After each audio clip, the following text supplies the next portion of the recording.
Selamat malam Bapak, Ibu, dan Saudara semuanya yang ada di rumah. Malam hari ini kita akan memulai persekutuan doa kita dengan menaikkan pujian Yesus Mau Kami Bercahaya.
Terima kasih ya Tuhan untuk kesempatan pada malam hari ini.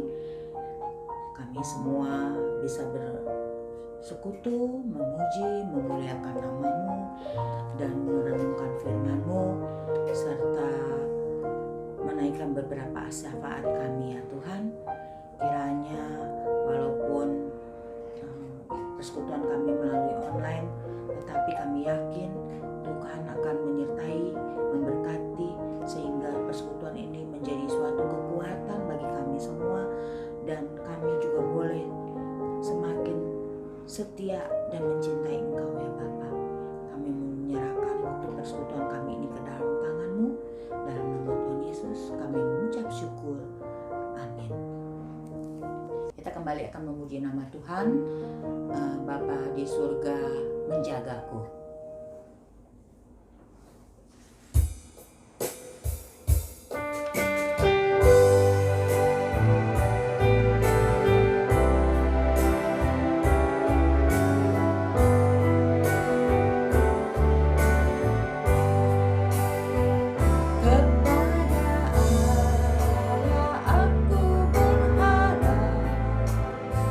Di darat atau di laut.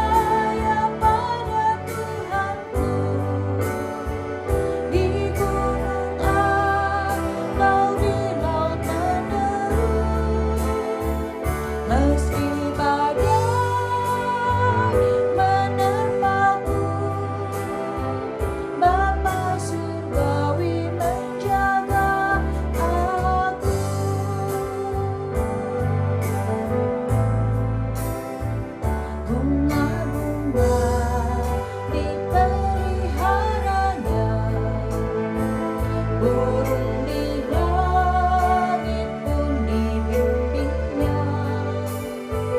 Pasti aku diingatnya, Bapa surgawi menjaga aku. Aku percaya pada Tuhanku, di gunung atau di lautan deru, meski badai menerpaku, Bapa surgawi menjaga aku.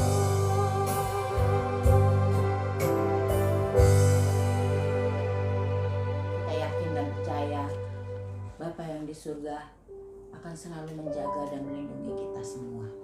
Kita akan mempersiapkan hati kita untuk mendengarkan renungan firman Tuhan. Kita akan menyanyikan satu pujian untuk persiapan firman Tuhan ini, lebih dekat kepada Tuhan.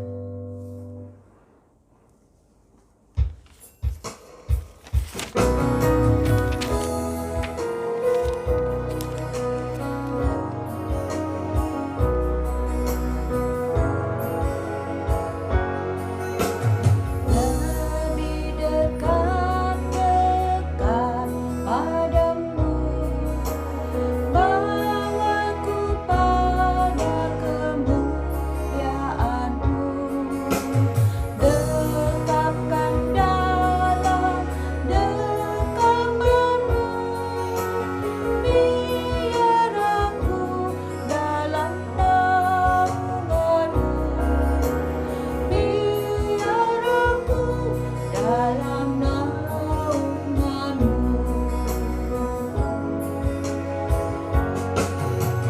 Lebih dekat padamu, hidupku hampa tiada berarti. Tiada yang dapat ku banggakan, semuanya adalah kasih Tuhan. Semuanya adalah kasih Tuhan.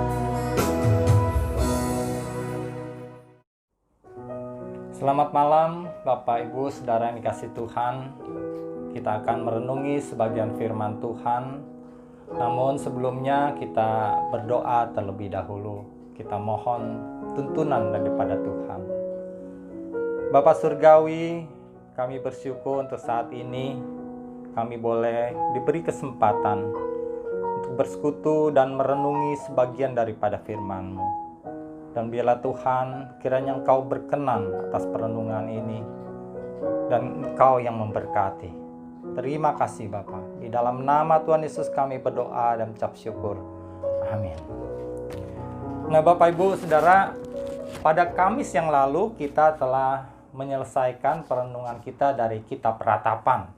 Selama berbulan-bulan kita diperkenankan Tuhan untuk mendengarkan perenungan dari Kitab Ratapan. Dan mulai Kamis ini dan seterusnya kita akan mulai merenungi dari Kitab Ayub. Dan untuk itu biarlah setiap kita tidak melewatkan persekutuan kita pada setiap hari Kamis, agar kita mendapatkan utuh dari isi kitab ini ayat per ayat. Dan tentu saja kita akan mulai dari pasalnya yang pertama, dan kita akan merenunginya dari ayat yang ke-1 sampai dengan ayat yang ke-5. Saya akan bacakan untuk kita semua dan Bapak Ibu bisa mengikutinya dari layar. Ayub pasal 1 ayat 1 sampai 5. Ada seorang laki-laki di tanah Uz bernama Ayub. Orang itu saleh dan jujur. Ia takut akan Allah dan menjauhi kejahatan. Ia mendapat 7 anak laki-laki dan 3 anak perempuan. Ia memiliki 7.000 ekor kambing domba, 3.000 ekor unta, 500 pasang lembu, 500 keledai betina, dan budak-budak dalam jumlah yang sangat besar. Sehingga orang itu adalah yang terkaya dari semua orang di sebelah timur. Anak-anaknya yang lelaki biasa mengadakan pesta di rumah mereka masing-masing, menurut giliran. Dan ketiga saudara perempuan mereka diundang untuk makan dan minum bersama-sama mereka. Setiap kali apabila hari pesta telah berlalu, Ayub memanggil mereka dan menguduskan mereka. Keesokan harinya, pagi-pagi, bangunlah Ayub, lalu mempersembahkan korban bakaran sebanyak jumlah mereka sekalian. Sebab pikirnya, mungkin anak-anakku sudah berbuat dosa dan telah mengutuk Allah di dalam hati. Demikianlah dilakukan Ayub senantiasa. Berbahagialah setiap kita yang mendengarkan firman Tuhan, menyimpannya dan terlebih lagi melakukannya dalam kehidupan kita hari lepas hari. Haleluya.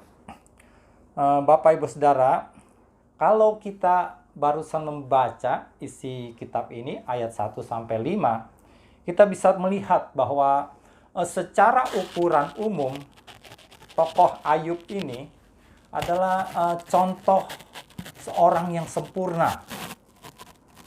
Kalau menurut secara ukuran umum, karena dia seorang yang kaya.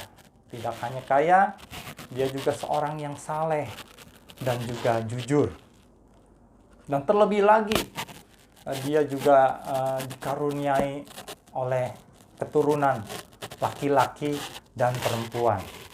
Nah, pada ayat ketiga, kita bisa membaca bagaimana kekayaan yang dimiliki oleh Ayub.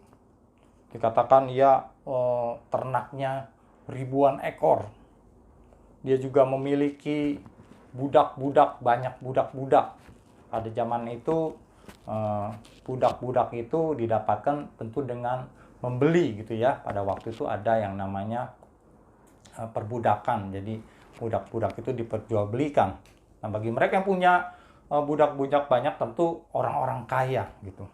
Dan apalagi jikalau mereka Ayub mempunyai begitu ribuan ekor ternak, tentu saja pasti dia juga memiliki tanah yang luas untuk binatang peliharaannya. Dan dikatakan di sini sehingga orang itu adalah yang terkaya dari semua orang yang ada di sebelah timur. Bagaimana begitu kayanya Ayub, begitu banyak hartanya. Nah, biasanya kalau seorang yang kaya, pasti kebanyakan orang itu rajin dan juga pintar. Karena seorang yang rajin dan pintar, dia akan pintar mengelola hartanya untuk dapat terus dilipat gandakan. Sebaliknya, kalau orang yang malas dan bodoh, walaupun dia mendapat harta warisan yang banyak, tapi lambat laun karena dia malas dan bodoh, dia tidak dapat mengolah atau mengurus hartanya, sehingga lama-kelamaan otomatis akan terpakai habis. Nah, dikatakan Ayub adalah juga seorang yang saleh. Menurut Kamus Bahasa Indonesia, orang yang saleh adalah orang yang taat beribadah, orang yang tidak meninggalkan ibadahnya. Nah, berarti orang ini adalah orang yang tahu sesuatu yang bernilai lebih tinggi daripada sekedar hal mencari kekayaan ataupun hal-hal duniawi lainnya. Dia akan mementingkan, memprioritaskan ibadahnya terlebih dahulu. Dan dikatakan juga Ayub adalah seorang yang jujur. Jujur itu adalah suatu kebenaran dalam pikiran, dalam perkataan, dan juga dalam perbuatan. Dan biasanya orang yang saleh dan jujur itu adalah orang yang takut akan Tuhan. Orang yang senantiasa akan menjauhi kejahatan. Dan itu juga tertera di ayat yang pertama. Ia takut akan Allah dan menjauhi kejahatan. Nah, Bapak Ibu Saudara, kehidupan Ayub juga dilengkapi. Dia dianugerahkan oleh Tuhan keturunan, anak perempuan dan anak laki-laki. Dikatakan di sini 7 anak laki-laki dan 3 anak perempuan. Bagi para pasutri justru belum lengkap kalau berumah tangga belum mendapat keturunan. Maunya sih rata-rata punya anak laki-laki dan juga punya anak perempuan. Nah, Ayub dikaruniakan ini untuk jadi dia semakin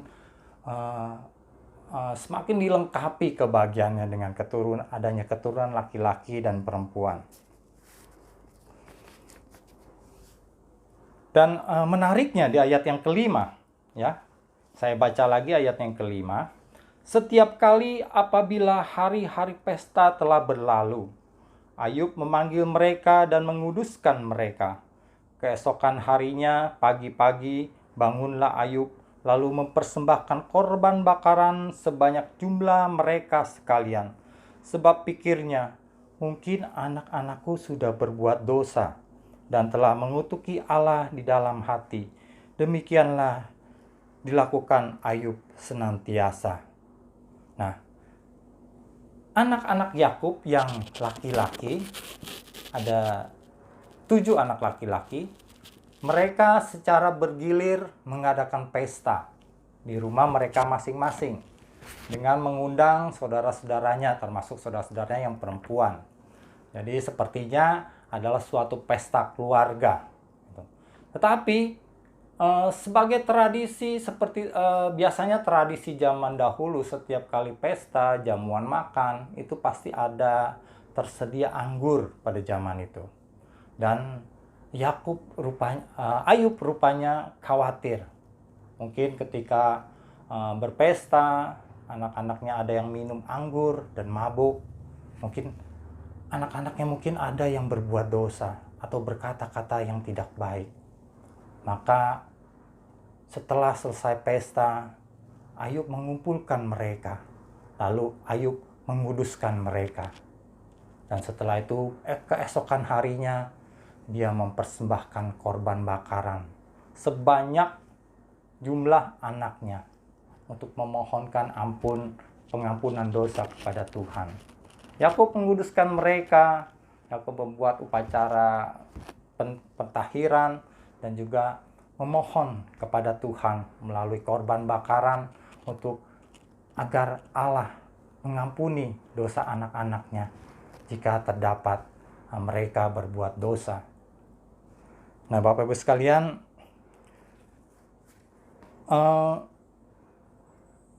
untuk kita sebagai orang tua ataupun untuk saudara-saudara yang mungkin nanti akan juga berumah tangga dan mempunyai keturunan, apa prioritas kita yang akan kita berikan sebagai warisan kepada anak kita?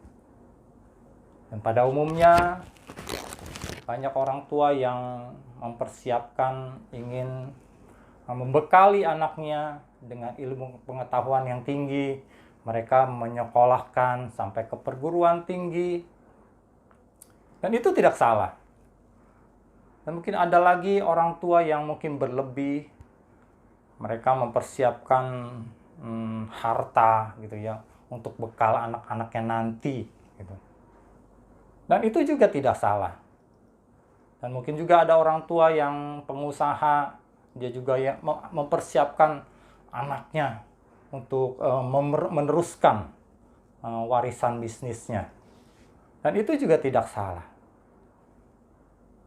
Tetapi Ayub, dia tahu mana prioritas yang terpenting. Dia sangat memperhatikan kerohanian anaknya.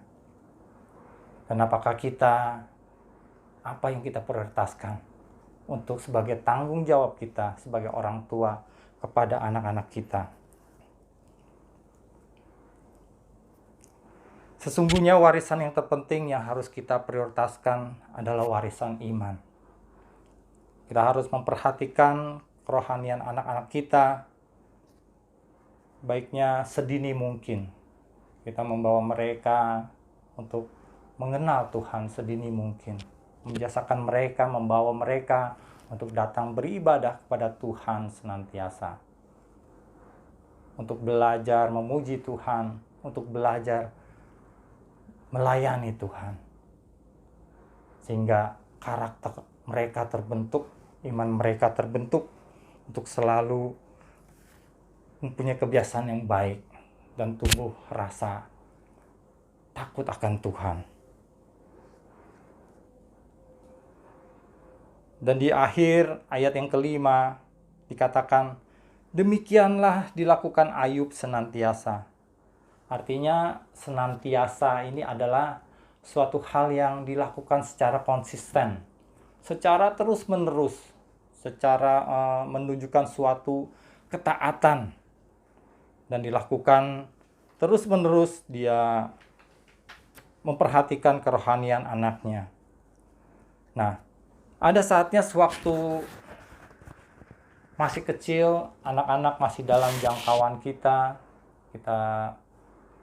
masih dapat membimbing mereka, kita membawa mereka dalam hidup yang beribadah kepada Tuhan. Dan ada kalanya kelak mereka akan lepas dari kita, mereka mungkin berumah tangga dan pindah, tidak bersama lagi dengan kita. Tapi dengan iman dan doa kita masih dapat menjangkau mereka. Kita bisa berdoa untuk mereka sehingga mereka terus berada di dalam jangkauan tangan Tuhan yang kuat. Kiranya Tuhan memberkati. Bapak Ibu Saudara, kita akan menaikkan syafaat kita. Ada beberapa pokok doa yang akan kita naikkan. Yang pertama-tama kita akan berdoa, kita mau bersyukur untuk firman Tuhan dalam perenungan kita.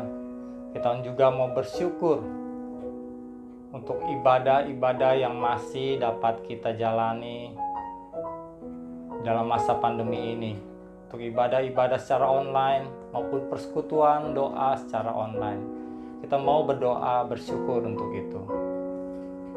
Bapa Surgawi, terima kasih ya Tuhan. Kami bersyukur untuk perenungan firman-Mu. Biarlah itu boleh terus.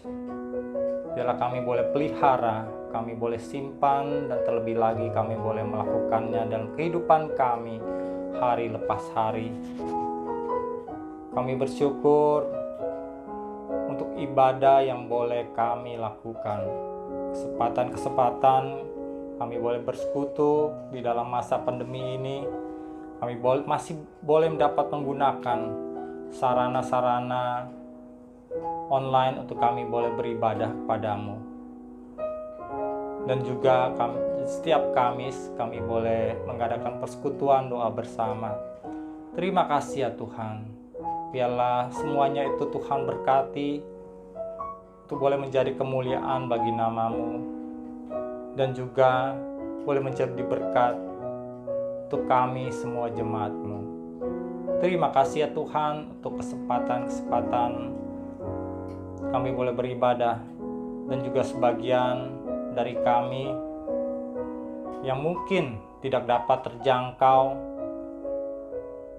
oleh media online ini. Biarlah Tuhan yang melawat mereka satu persatu, agar mereka boleh terus memandang kepada Tuhan. Terima kasih Bapa. Nah, selanjutnya kita akan berdoa. Kita juga mau bersyukur untuk pos kita, pos Cengklong, yang juga berulang tahun. Selanjutnya kita juga mau bersyukur untuk wisuda PAUD yang boleh terjadi beberapa hari yang lalu. Beberapa angkatan yang lanjutan sudah menerima wisuda, dan kita bersyukur untuk itu. Segala kegiatan yang boleh terjadi di PAUD yang boleh mendatangkan berkat untuk anak-anak yang belajar. Bapa di surga, kami bersyukur untuk pos Cengklong yang Tuhan percayakan pada kami dalam pengembangan jemaat-Mu di sekitar Cengklong. Dan kami bersyukur Tuhan yang terus memelihara kebersamaan kami di dalam persekutuan kami. Kami boleh beribadah bersama, kami boleh melayani bersama. Biarlah Tuhan, Engkau yang terus memberkati, Engkau yang terus memakai pos ini untuk boleh menjangkau orang-orang di sekitar pos kami, untuk mereka boleh datang kepada Tuhan. Berkati untuk segala kegiatan yang ada. Berkati untuk setiap BP bagian, para aktivis yang juga turut melayani. Terima kasih Bapa dalam surga. Kami juga bersyukur untuk wisuda anak-anak PAUD kami. Biarlah kami berdoa untuk mereka yang akan melanjutkan sekolah ke jenjang selanjutnya. Tuhan berkati mereka. Biarlah melalui pengajaran-pengajaran, didikan-didikan yang penuh kasih dari guru-guru PAUD boleh membekali mereka. Dan Tuhan yang memimpin mereka selanjutnya ke jenjang pendidikan yang selanjutnya. Tuhan berkati mereka, anak-anak kami yang sudah diwisuda dan juga yang masih akan melanjutkan ke tahun berikutnya. Berkati untuk guru-guru PAUD dengan segala aktivitasnya, persiapan-persiapan untuk mengerjakan soal-soal yang akan diberikan selama masa pandemi ini, dan juga persiapan-persiapan di dalam pembinaan karakter oleh Ibu Anayanti dan Pak Yusuf. Biarlah Tuhan yang memberkati. Terima kasih Bapa dalam surga, kami bersyukur. Selanjutnya, yang terakhir, kita juga akan berdoa untuk ibadah online minggu ini. Biarlah boleh diikuti oleh para jemaat dan boleh menjadi berkat.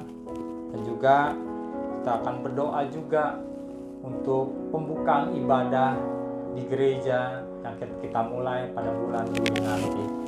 Bila Tuhan yang menyertai dan Tuhan yang memberkati. Bapa di surga, kami juga berdoa ya Tuhan untuk ibadah pada minggu ini, pada hari Minggu nanti secara online. Biarlah kami segenap jemaat-Mu boleh bersama-sama mempersiapkan diri, hati kami, pikiran kami, untuk kami boleh terus tertuju kepada Tuhan. Dan kami mengikuti ibadah kami dengan penuh rasa syukur, dengan penuh gairah yang daripada-Mu, sehingga kami boleh menerima berkat daripada-Mu. Dan biarlah melalui ibadah pada minggu nanti, nama Tuhan boleh semakin dipermuliakan. Terima kasih Bapa. Kami juga berdoa untuk rencana pembukaan gereja-Mu. Kami akan mulai beribadah pada bulan Juli nanti, baik di pusat maupun di pos. Bila Tuhan menolong setiap kami, untuk kami dapat mempersiapkannya dengan baik. Masih ada rasa kekhawatiran di dalam masa pandemi ini, tapi biarlah Tuhan, Engkau yang menaungi, Engkau yang melindungi setiap kami yang mau datang beribadah kepadamu. Terima kasih Bapa dalam surga. Terima kasih atas segalanya. Segala puji syukur kami naikkan padamu. Di dalam nama Tuhan Yesus kami berdoa dan mengucap syukur. Amin. Bapa, terima kasih. Bapa, terima kasih. Bapa, terima kasih. Bapa di dalam surga,